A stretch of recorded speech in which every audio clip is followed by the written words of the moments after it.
So I want to start with that family migration history. Can you tell me a little bit about how you came to be where you are now through the generations, as you know? Yeah, my father, he was born in a village in India, Gujarat, and his father died when he was only 8 years old, and he was a farmer, and they were quite poor, and there was a lot of drought, and they were not earning enough. So my father decided to migrate to Kenya. So he came to Kenya in 1929. He worked in a shop with his cousin in Muranga, that is a small village. And after 5 years, he went to India, got married, and he came back, followed by his wife, to the same village, and he started his own shop. Okay, so actually in these first 5 years, he was rather successful. I mean, he could make a living working at his cousin's shop and buy his own afterwards. Oh, that's nice. Yeah. He worked there, and my brother would help him in the shop and in the house. Now, we are 9 siblings, and I'm the 6th in line. So it's a big family, and everybody had to work hard. We had to give in hand. And it was a very busy household, and we had to give in hand in washing, cleaning, and cooking as well. But I would rather help my father in the shop. He had a shop, because later on he got his own house built, and we moved there, and it was quite a big house. And so most of the time I would be in the shop helping him. Okay. So what kind of shop was it? It was a general store, but he used to sell televisions, radios. He did tailoring. He had employed a tailor, and so we used to sell material and a lot of little things like wool and needles and thread and so many other things. And so from the shop, I had access to the wool and the needles. So I started knitting at the age of 8. And I did my primary school in Muranga, and my teacher was a very good knitter. She was very good. And so from her, I learned how to knit. And there was a neighbor who was also very good in knitting. So I really enjoyed knitting, and I just kept on knitting. And even in the school, we were encouraged to do, singing and some activities and playing games, and we had a swimming pool. So we swam as well. So I learned swimming then. And tell me more about your school, though. In your class, were there a lot of South Asians? Were there other Jains in school, or was it? There were other Jains, and it had quite some Hindus as well. So, but it was an Indian school. Indian school, okay. So I don't know, because it's a smaller village. I thought, I'd ask, because I know in Mombasa and Nairobi there were Indian schools and even Jain schools at a certain time. It was like a small town. Yeah, it had a primary school, but no secondary school. And okay, yeah.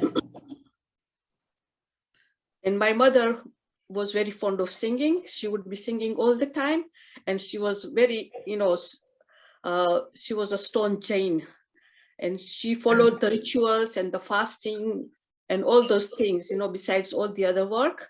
And many ladies from the town will come to our house to do the prayers, because my mother knew all the prayers quite well.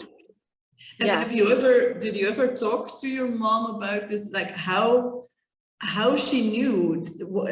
Did she have like a Jain education growing up in India, or is it because she was very interested in this, and did she sort of teach herself? She was very interested right from the beginning, and when she earned her first money, that is like 50p, she bought a book about Jain songs, and she was very fond of it, and she followed Jain quite well there. From my mom, I would be singing quite a lot. And then, because we had a tailor in the shop, and there were quite many remnant pieces which were left. So my mother would, gather together them, stitch them together, made quilts and things like that. And also she stitched all our clothes. And my eldest sister also made all our clothes. We didn't buy clothes, we made them. And so I would even sit on the machine and start sewing, and that is how I learned stitching. It's wonderful. Can you give me an idea? I mean, in Kenya at that time, in sort of the other South Asian families and the other Jain families, did they also still make all of their own clothes? Or is it just because your mom had the skill and access to sort of the leftovers from the store? No, most of the ladies, they made them. But then some couldn't, and they would ask other ladies to make them for them. All right, but it's interesting that that skill was still there, because I think now one of the reasons that you're famous for being such a good knitter in the community is that for a lot of people that skill is no longer there. The people no longer make their own clothes from scratch. But that is interesting. Yeah, and so I learned many skills, and they would do a lot of embroidery as well. And I still have her tablecloth which she embroidered, and it's so beautiful, and I kept it on my dining table. Oh, that's wonderful. Yeah. That's really great. So how was it for you growing up where you grew up? I mean, of course, you can't compare because you don't grow up in India and in Africa. You grew up in Africa. But like, what kind of childhood was that? At the moment that you lived through it, did you enjoy it?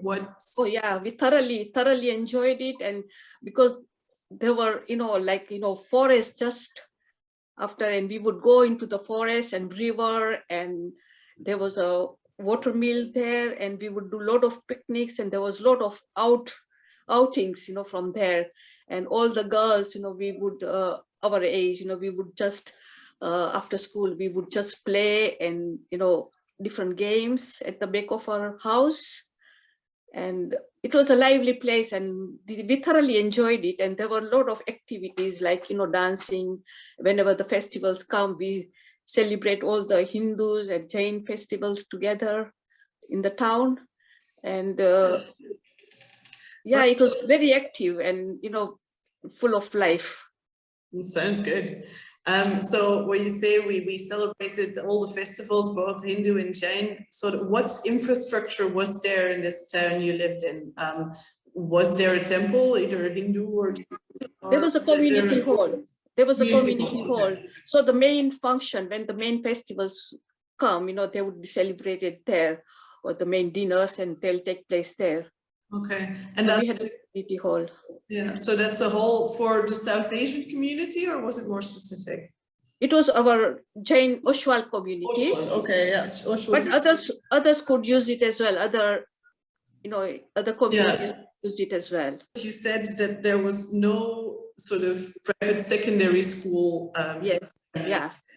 So what happened when you turned 12? When I was 13, then I had to go to Nairobi, which is 52 miles from my village. Okay, so it's not super far. Yeah. Yeah. So and there we had a Oshwal, a hostel, girls' hostel run by Oshwal community.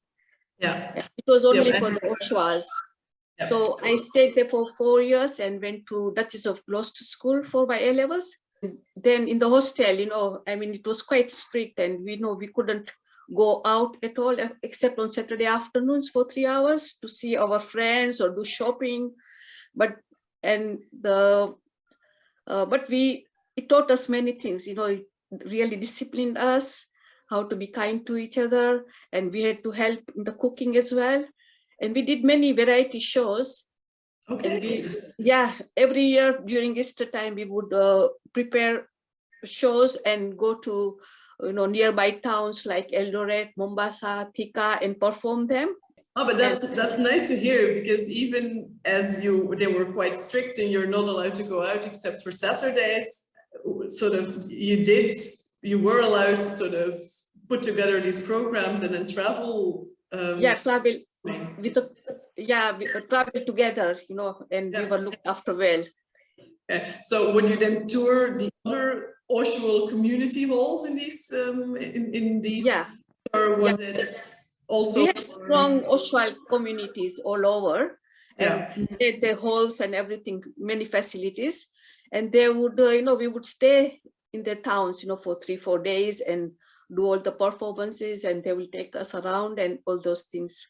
It must be a wonderful way to sort of see Kenya and see the rest of the country while performing. Yeah. So these shows, what content was this? Is just like popular music, or did it have a cultural or religious bent? Or it was like our cultural shows and folk dancing and you know, classic, some semi-classical dancing and prayers and things like that. Yeah. Then my brother was in London. He was studying here, and so my younger sister and me decided to come to England to do our university degrees. Okay, right. So I came to London to do I did my degree in chemistry, and then did masters there. Okay, right. So what time was that? That must have been 60s. In 66. In 66. So was it at the moment that you and your sister decided to go to London to pursue higher education? Yeah, my father was very keen that, you know, we get educated, you know. That's sort of, it's interesting that he at a very young age became an orphan, well, lost his father, and they were poor farmers in Gujarat, and then one generation later, really, he can send 2 of his daughters off to study in London. Yeah, because at that time there was a trend, you know, either, you know, for further education, you know, people would go to India, or then slowly they came to England, you know, mostly would go to India, but then, you know, somehow, you know, I wanted to come to England because my brother was there. Yeah. And so we stayed in London, and so, and we bought a house. My father bought a house for us in Kent, Bexley Heath. Okay. And then my younger brother followed, and 3 of my cousins came, and we all stayed in the same house. But we were all students looking after each other. It's a good investment, that house. No, well, but it's wonderful that you got this opportunity, especially as a girl in the 60s, to just, you know, say, okay, I want to go to London, and that you got the support you needed to do this. So how was it moving to London? Of course, you knew your brother here, but it's still quite a different context. You know, you come from the South Asian community in Kenya, and all of a sudden you go to university in London. Yeah, there were hardly, you know, not many Oshawa community families here. But then, you know, we found it, you know, all right, and, you know, so we accepted, because we were brought in Muranga. There were not many things around, and here, you know, it's a different country, but we were fine, you know, quite happy, and there were a lot of students around, so we did mingle quite a lot, and would go to parties, go to North London, and, you know, have and meet them often. Yeah, okay. And socially, we were quite happy. Okay, and that sort of that worked from the beginning. You just found your peers. You found, yeah, because we had stayed away from my parents, you know, for 4-6 years in Nairobi. So we were a bit used to staying away from the family, and we knew, you know, this is what we are going to face, and so we accepted it quite well, and we were quite happy. We were very happy. Of course, we had to study, so we had to spend quite a bit of time studying as well. And during after first year in England, you know, my sister and I and other friend, we decided to go to Stuttgart, you know, yeah, to work in an old people's hospital for 3 weeks. This was organized by the International Students Camp from here. And so that was a very good experience. And that time, you know, there was not so much, you know, going home, you know, after 1 year, you know, and we couldn't afford to go that often. And So I went to Kenya after 3 years after I finished my university. And meantime, my, 2 sisters and 1 brother, they got married, but then, somehow, we couldn't attend the weddings because it was during term time, or, the timings were not right. Yeah. My father came here for his glaucoma operation, and then we went to Europe with him in a car, and, we thoroughly enjoyed our stay here. All right. So then after 3 years, you went back to Kenya for a visit, or did you? When I was here, my Madhu, my husband, now my husband, but he came for his holidays from Kenya. And so I met him then, but we were just casual friends, and then I went back to Kenya. And of course, I taught here for 1 year in a secondary school and did some research in the college. Okay. And then I went to Muranga again because my parents were there, and I started teaching in A-level chemistry in a mission school there. Okay. And that is, I had quite a bit of time in Muranga. It's a small place and not many outings. So I started doing batiks.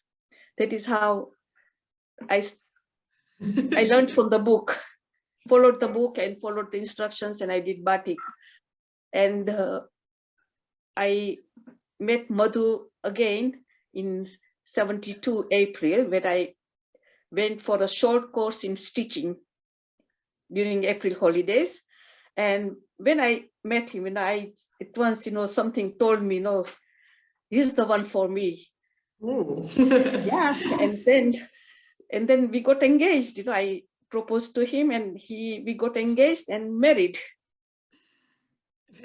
I must say, Kundan, I love how you work. It's I decided to go to London to study. Okay, and then I decided to go to Stuttgart. And then I decided he was the one for me. It's wonderful. I applaud you. But after 1 year, my husband wanted to do dermatology course in England. So both of us came to England for a year in 1974. And when I went back, I was expecting Alpa. So when I went back, after Alpa was born, I stopped teaching. And I got 4 girls now. Yeah, so you didn't start teaching again. And I just stopped teaching. And then I wanted to bring the girls myself. I didn't want a nanny to look after them. And it was a busy household, but I could manage all of them with the help of my mother-in-law, and my 2 sister-in-laws were there. We all lived together. Okay. Yeah, in an extended family. So you had your 4 girls in Kenya? In Kenya. They were all born in Kenya. And I used to do some, I did a lot of painting with them, but myself, I didn't do anything. And I would stitch all their clothes and knitted their jumpers and everything, and a lot of cooking. And Madhu was very fond of entertaining people or going out. And so you had a busy household yet again. Very busy household, but I thoroughly enjoyed it, and I could manage it all right. And the atmosphere in the house was very good. I could do whatever I wanted to do. And so I thoroughly enjoyed, all this. And socially, we were very busy. And after my youngest daughter, Deepa, she started going to school full time. I said, I must do something now. And so I started painting. Okay. So in 88, I started doing oil paintings. And since then, I haven't stopped painting. But then when did you and your family move to the UK? My husband was a dermatologist. He used to work, my father-in-law had a shop, and he was a very busy doctor, as well as he used to help in the shop. And we were doing quite well. But because of the girls' education, we decided to emigrate to England. And my father-in-law, he passed away in March 1991, and we emigrated to England in August 1991. Okay. My mother-in-law also, she also joined us in England. So Okay. I've always stayed with my mother-in-law. Yeah. Yeah. Wow. So and we had already bought this house. We decided to settle in Wellingborough because it's a small town and all the girls would go in the same school, Wellingborough school, and we could afford a bigger house in a smaller town. Yeah, because by the 90s, the property prices in London are not as amenable as they once were. Yeah. So my husband, he sacrificed his career. He didn't continue his doctorship here. So he opened up a shop, and I would help him in the shop as well. And all my girls, they finished their schooling here, and then they went to various universities. And I continued painting, and my girls also, did paintings at the same time. In 1995, when my girls were still studying, we decided to go to India and visit all our Halari villages. You did the 52 Gam tour. 52 Gam, Halari villages. And so from here we went to Jamnagar, and then by bus, 30 of us visited all the villages over 4.5-5 days. Oh, wow. And it was really eye-opening. And I was going to ask that because in 95 you did the tour of all of these villages, but throughout your life in Kenya and then in the UK, did you visit India before? Yes. Yeah, after my marriage, I had, with my husband, visited India twice and visited did the pilgrimages, and we have already also donated money to build the dining rooms and the furniture, the place in Palitana. Okay, but before your marriage, your parents never took you back to India. You were really firmly settled in Kenya then. Yeah, because then of course my parents, they went to India twice, or not very often, but then we were busy studying, and my mother did take my younger sister and brother, once to India, but then she couldn't take all of us, and that was it. It is a very large family to take to India. Yeah. But then from England, we have been to India many times, and we go to all parts of India, and of course visit all our Jain temples, but see other things as well at the same time. And we often travel with friends and families, and many friends, and in a group traveling as well. Wherever we go, we have traveled very extensively. Even after coming to England, we have traveled worldwide, to all the places like Japan, China, Far East, India. We have been there many times.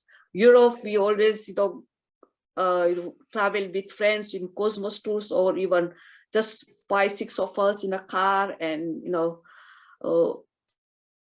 even Australia, America, we have been many times, Brazil, South America, and then Peru. With wherever my daughters go, they go for their after their for their work.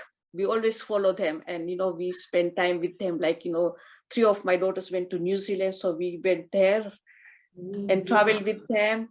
Deepa and her partner went to Peru, and so 6 of us, our friends, and we went to Peru, and we traveled with them in Bolivia and Peru, and things like that, to Brazil. And it changes one's perspective on the world if you get to travel. Yeah, like Deepa went to South Africa 3 times to work there, and all the time we joined her, and we would spend time with her, and then we travel a little bit. Alpa went to very remote part of Jharkhand in India to do her research. She was there over 10 years, and we visited her 3 times and stayed in the village where there was no running water, no electricity. So we have traveled.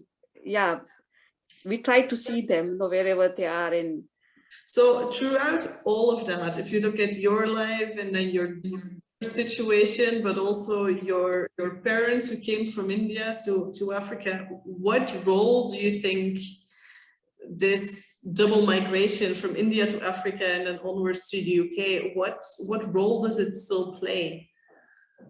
How does it influence your daily life, the fact that you weren't just born in the UK, but this entire background of East Africa is there? Yeah, we still, think, we have a very strong, community feeling.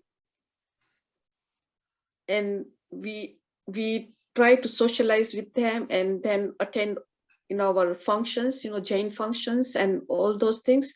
We still feel very strongly, and we have a lot of our people here. So we and we go to London very, very often. And organize programs for the and my husband, he organizes many programs for the community. He's a very good organizer. And I take part with him, and so we meet many of our people. So it is mainly for our community. And do you feel that this community is so strong and so tight-knit because of this background in East Africa? Because they were quite thrown together in that context, and then now in the UK it's still a special thing. It's different for Jains, for example, that move more recently straight from India to they because the people we move around with, they are mainly from our villages, and then they moved to Kenya, and from Kenya to here. So all of us, we have kept strong relations with us. So it goes back to India, from the village to Nairobi, to Kenya to here, and many of them have migrated to England. And especially my mother-in-law, she has a very strong, memory, and she remembers, she can place, who is from which village from India, and, all the connections, and we have very close connections with all these people. Yeah, I can imagine that, because it's been generations now, really, since most came from India to Kenya, and then from then till now, there's generations of families intermarrying, and I can imagine it is quite a tight-knit network. But it's interesting to see that even today in 2022, this has resulted in a tight community. It is, also changing. But life, it is changing, I think the next generation, life will be quite different. This tight community spirit is now here, but it will dissolve a little bit, as the time goes on, because our daughters have got all married in a different, communities. And so slowly it is going to dissolve, but let us hope, it stays there. Yeah, I was going to ask that for your daughters. Is it the same? Do they go to the Oshawa Center for functions at all? All of them stay, quite away from London, except Alpa. But Alpa is so busy with her work and other things, she doesn't have much time to go to this, Jain. But when there are family functions, then she would attend. But otherwise, like Seema is in Devon. It is difficult for her to come to London for many of this, and there are hardly any Jain. There are no Jains there in Devon. Mala is in Ireland. Again, she's far away, and so she can't attend, only if there's. And Deepa is in Shetland. Shetland is a very remote place, so they don't have with her, but they are busy with the children and their activities and other things, Okay, and do you know whether is religion in one way or another important to them, and this legacy of East Africa, is that important to them, or are they more sort of in the moment and rooted in the UK? And all of them are very proud of their East African bringing up and Jainism and all that, but then how far it will go, we don't know. Oh yes, we still have close relations. We still have I still have my sisters Yeah, And our brothers, sisters, brothers' families staying in Kenya. And so we have a strong relation with Kenya. Even my uncle-in-law, Madhu's uncle, is there, and we have very strong family ties with them. And even with India, we have very strong family ties with my father-in-law's sisters, families, my mother's sisters and brothers, they are there. And we have very strong ties with them. And we always communicate and try to help them, some of them, whenever they need it, because it's different people, different positions. Yeah.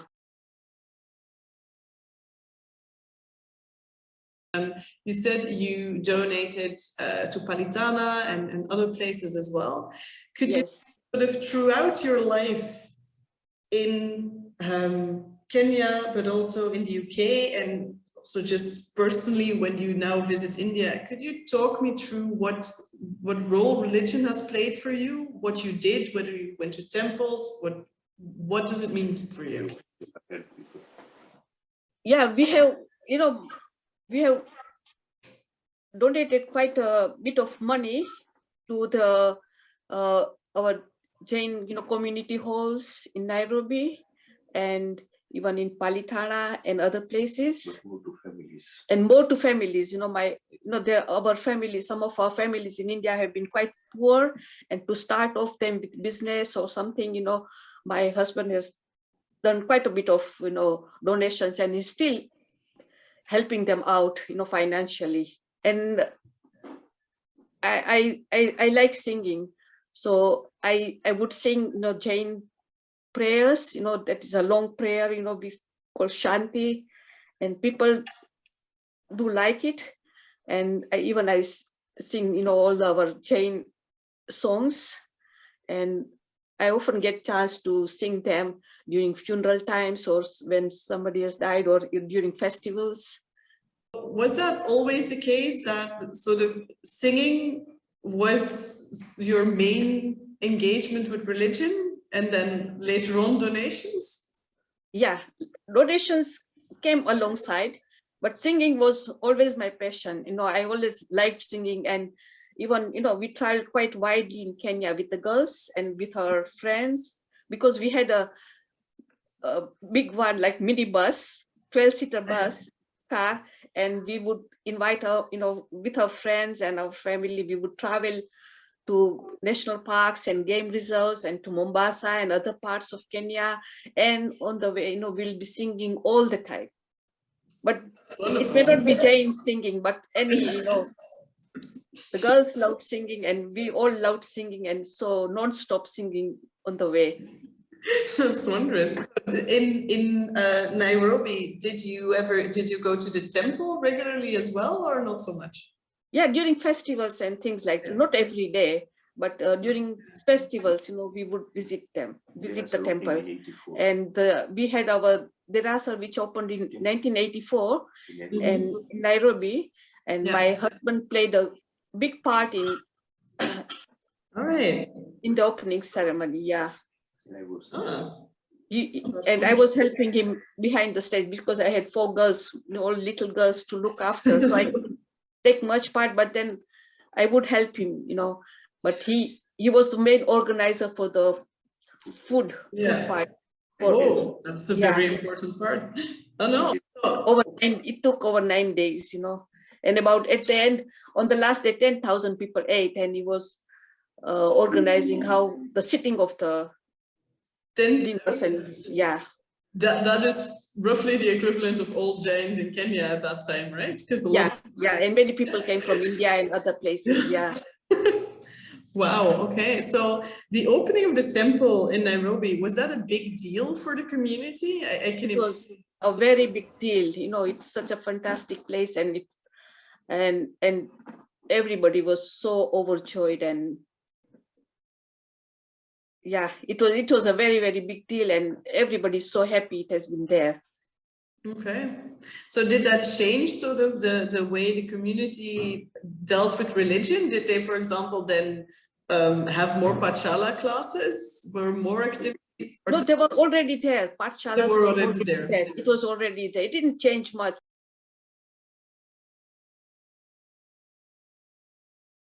So in 2002, we kept an art exhibition, our family, and we kept this exhibition in a hall owned by one of our friends in a big house in London, over 10 days. And over 5,000 people would have visited. We have a big community here, but nothing was for sale. I don't sell my paintings. I just give them away as presents. The knitting and the painting and all of the things you do, what inspires you? Do you know why you do it? I just like to make my own things. I don't like to buy, ready-made clothes, so I don't know, somehow, I've been good in knitting and stitching, and I knit only during the evenings or when I'm in the car, and I can do quite well, without following any patterns. I make my own patterns.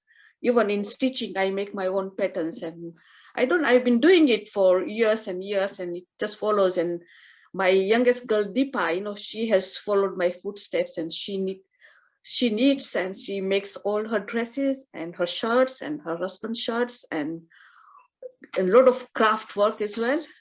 Oh, but I'm glad to hear that your daughters in, to different degrees actually got that sort of, that skill from you and that artistic bent from you. Yeah, all my girls, I taught them how to stitch, when they were 5-6 years old, and I would, so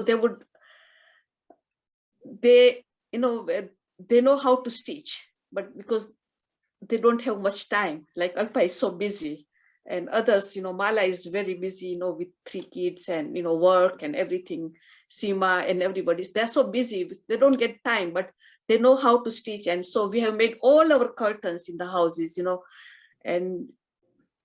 and we stitch whatever we need to do, we don't buy many ready-made clothes. When I see something, that is in my mind, and I said, I must try and make this style, and I always keep some material around. Yeah. So you just get to work. Yeah. It must be wonderful to be able to do that. And your painting, what do you paint? I know you paint a lot of portraits, but I know you also... Lately I've been doing portraits, a lot of portraits, but I've done a lot of landscapes. And when I started painting, I was, doing some paintings. We were there, done by old, artists. I just followed that. But then slowly I developed, we would take photographs, or I would do sketches when we are on our outings. And the portraits I do from the photographs. And when did you start painting? Did you start when you were a child, or is this something that developed? We were, we would do, watercolors, like flowers and things like that. When I was doing my, secondary school education, go to Muranga for holidays. So that time you get some time and do some paintings. And there was, during schooling, we did paintings, and I was very good in painting then, in art. And I was one of the best students there. But after coming to England, I didn't paint, because when I was doing my university degree, and then I went back to Kenya, but then somehow, I started doing batik. Oh, yeah, yes, you said. Yeah, and then, then I did painting with my girls, but then I didn't do anything myself, because I didn't have time. No, yeah, if you have to keep an eye on for... but then suddenly, just one day, I thought I now must start oil painting. So I went to somebody to know what the techniques of the oil painting. And then that is how I started. So once again, one day I decided I'm going to do this, and you just do. It's a wonderful thing. I think a lot of people make plans in their head, but you seem to be a very strong lady in then pursuing them and not letting them go cold. Do people sort of come to you to learn by now? Because I know in the community that you are sort of well known as the artistic lady. So have you taught others, or? Oh, that I haven't done, but people have come to me to do, some, not adults, but children have come to me to learn painting, and I've taught them in Kenya and here as well. But only 2-3 classes. I didn't have time for that, or maybe it was a busy with the children and with the other things going on.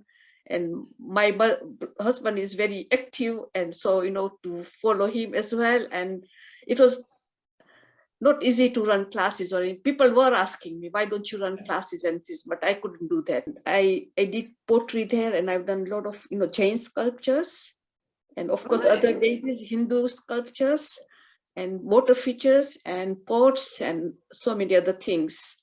And even my especially Mala and Seema, 2 girls, they have done a lot of pottery as well. Okay. And the teacher in the school, he allowed me to do the pottery work there, because I was very keen. He could see I was very keen on doing pottery, and I was always telling him, why don't you run classes for the parents?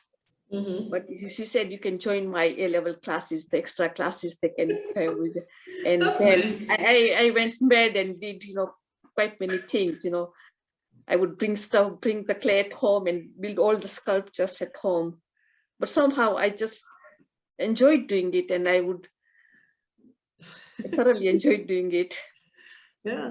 Do you think it's because you need to always be learning something new, or is it something else? No, it just, the urge comes,